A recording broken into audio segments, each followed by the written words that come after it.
ba số xây bò ra ba thông mấy giờ hai bà chỉ mùi nâng cả ai bà đò từ ly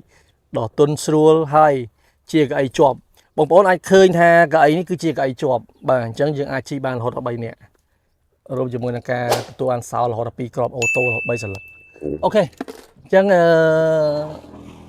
bằng hai từ vĩnh cứ chiaประเภท Toyota Alpha ឆ្នាំ2012បាទដែលជា option កំពូហើយអ្វីដែលលេងបាទគឺវាលេង body kit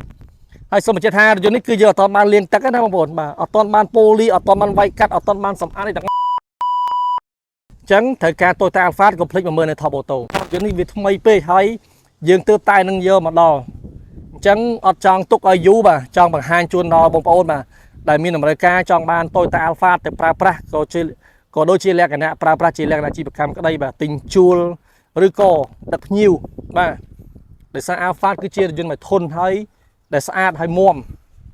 ហើយជារថយន្តដែលជាប្រភេទប្រើប្រាស់ជប៉ុនអញ្ចឹងគុណភាពបងប្អូនដឹងស្រាប់បាទជប៉ុនគឺធន់ណាស់អញ្ចឹងបាទបងប្អូនដែលត្រូវការ Toyota Alpha ឆ្នាំ2012 Option G អូតូរហូតដល់3សន្លឹកគិតប្រជុំ